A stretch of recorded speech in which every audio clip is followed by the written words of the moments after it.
ইতিহাসৰ প্ৰথমবাৰ কাৰণে হিমন্ত বিশ্ব শৰ্মা ভুল কৰিছে। এইকাৰণে ভুল কৰিছে, তেওঁ নিজেই বিজেপি নাছিল, গতিকে বিজেপিক চিনি নাপালে। ই একদম আৰম্ভণিৰ পৰা তেওঁ বিজেপি কৰা সঞ্জয় কিষাণ তাক কৰ্তন কৰি দিয়াৰ ক্ষেত্ৰত অসমে সন্তুষ্ট হোৱা চাহ শ্ৰমিকৰ তেজ শোষণ কৰা এইজনে প্ৰথমৰ প্ৰধান মানুহ, যিজনে হিমন্ত বিশ্ব ভুল কৰি পেলাই মন্ত্ৰিত্ব পদ দিছে। আৰু অতি সহজ সৰল দুৰ্নীতি পৰায়ণ নোহোৱা, কোনো বদনাম নোহোৱা সঞ্জয় কিষাণক কৰ্তন কৰাটো তেওঁৰ আটাইতকৈ ডাঙৰ ভুল। বাকী যিবিলাক MLA আছে বিজেপিৰ, তেওঁলোকৰ মুখত চিলাই লগোৱা আছে, মুখ বন্ধ, তেওঁলোকে কথা ক'ব নোৱাৰে। ইতিহাসৰ প্ৰথমবাৰ কাৰণে হিমন্ত বিশ্ব শৰ্মা ভুল কৰিছে। এইকাৰণে ভুল কৰিছে, তেওঁ নিজেই বিজেপি নাছিল, গতিকে বিজেপিক চিনি নাপালে। ই একদম আৰম্ভণিৰ পৰা তেওঁ বিজেপি কৰা সঞ্জয় কিষাণ তাক কৰ্তন কৰি দিয়াৰ ক্ষেত্ৰত অসমে সন্তুষ্ট হোৱা নাই, আমি সন্তুষ্ট নহয়। এইকাৰণে নহয়, তেওঁ চাহ শ্ৰমিকৰ সামুদ্ৰ সংঘৰ সাধাৰণ সম্পাদক আছিল। তেতিয়া কি উন্নতি কৰিলে? তেওঁ বিধায়ক আছিল, কি উন্নতি কৰিলে? বিশেষ উন্নতি কৰা নাই। তেওঁ অকল চাহ শ্ৰমিকৰ বছৰেকৰ মাচুলটো লৈ তেওঁ বৰঙণি লৈ তেওঁলোকে চলি আছিল। আজিও সেইকে কথা।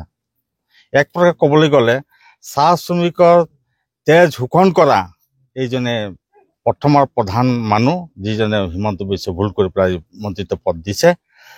আৰু অতি সহজ সৰল দুৰ্নীতি পৰায়ণ নোহোৱা, কোনো বদনাম নোহোৱা সঞ্জয় কিষাণক কৰ্তন কৰাটো তেওঁৰ আটাইতকৈ ডাঙৰ ভুল।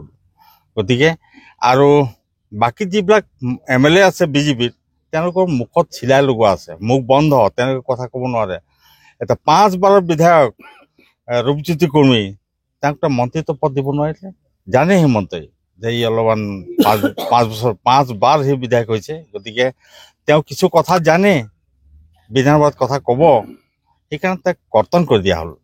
আচলতে চাহ শ্ৰমিকৰ আজি এনেই চাবলৈ গ'লে নাম কাটি পইচা, যাক আমি PF পইচা বুলি কওঁ, তাক 3বাৰকে আমাৰ কংগ্ৰেছ দল দি দিছে। এইবাৰ তেওঁলোকে 2বাৰ দিয়াৰ ব্যৱস্থা কৰিছে। আৰু এটা অতি আচৰিত কথা, অসমত 130টা হাইস্কুল বনাইছে, মডেল স্কুল।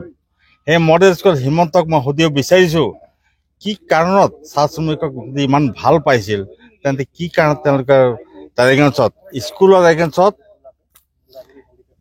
এপইণ্টমেণ্ট নহ'ল? এতিয়া যিবিলাক হাইস্কুল আছে, মডেল স্কুল আছে, সেই স্কুলবিলাক য'ৰ ত'ৰ পৰা শিক্ষক আনি পেলাই তেওঁ নিযুক্তি দিছে। গতিকে এটা সময়ত তেওঁ চাহ শ্ৰমিকসকলক এনেকৈ ধৰণে অৰ্ডাৰ দিব, য'ৰ স্কুলৰ পৰা আহিছে তালৈ যাব লাগে, তেতিয়া স্কুল খালী হৈ যাব, গৰু গুৱাৰী হৈ যাব। এই কামেই কৰিছে। গতিকে চাহ জনগোষ্ঠীৰ কাৰণে ভাল চিন্তা কৰা হিমন্ত কেতিয়াও নহয়, কোনো কালেই নহ'ব। আজি মুখ্যমন্ত্ৰী হিচাপে আজি অকল চাহ শ্ৰমিকৰ এই কথা, তেওঁ জনজাতি বিৰোধী কামো কৰিছে। গতিকে এই মৰাণ জনগোষ্ঠীৰ বিৰুদ্ধেও কাম কৰিছে। গতিকে মৰাণ জনগোষ্ঠীৰ এতিয়া ডেভেলপমেণ্ট কাউন্সিল 2-4 পইচা পাইছে, ডেভেলপমেণ্ট বেলেগ কথা। কিন্তু মই এনেকুৱা স্কুল দেখিছোঁ প্ৰায় 50-60 বছৰ হৈ গৈছে, যেনে কৰ্দৈগুৰি হাইস্কুল আজিৰ গভৰ্ণমেণ্ট হোৱা নাই। গতিকে সকলো জনগোষ্ঠীক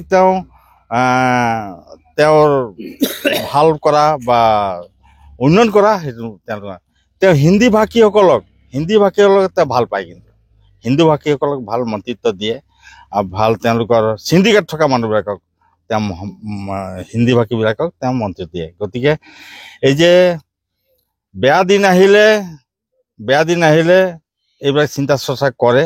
গতিকে তেওঁ অহা 26ত তেওঁ মুখ্যমন্ত্ৰিত্ব পদ যাবই, বিজেপি শাসনত নাথাকিব। ৰাইজে বুজি পালে, মূল্যবৃদ্ধিকে ধৰি বিভিন্ন কথা। গতিকে এইখিনি দীঘলীয়া মই নকৰোঁ। গতিকে হিমন্তক এটা সখিয়াই দিছোঁ, আজি তেওঁক সঞ্জয় কিষাণক কৰ্তন কৰিছে। অকল তেনে কথা নহয়, ৰামেশ্বৰ তেলীও কৰ্তন কৰিছে। এবছৰীয়া তেওঁ ৰাজ্যসভা। গতিকে তেওঁ যেনেকৈ ধৰণে কিক আউট কৰিছে, মানুহ বুজি পাইছে, অসমৰ মানুহ বুজি পাইছে। পৰলোচনত নাপালে, MLA বাই ইলেকশ্যন নাপালে, তেওঁ লোকসভা নিৰ্বাচনত ইয়াত আছে, তেজগোলা আছে, সিও নাপালে। গতিকে কামাখ্যা এতিয়া সেইদিনা আচলতে পবিত্ৰ মাৰ্ঘেটা তেওঁ কোনো ইলেকশ্যনত জিকা নাছিল।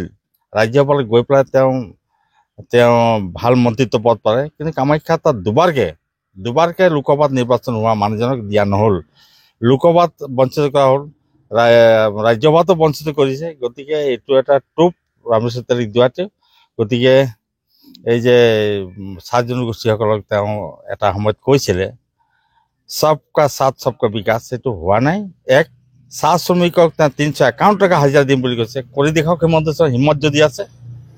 চাহ শ্ৰমিকৰ 351 টকা হাজিৰা দিম বুলি কোৱা মানুহজন এতিয়া নিচুপ। আৰু যিসকল বিধায়ক আছে তেওঁলোকে চুপচাপ মুখত চিলাই লগোৱা। গতিকে এই ধৰণে কাম তেওঁলোকে কৰিছে। গতিকে ইয়াৰ শিক্ষা অহা 26ত দিয়া হ'ব।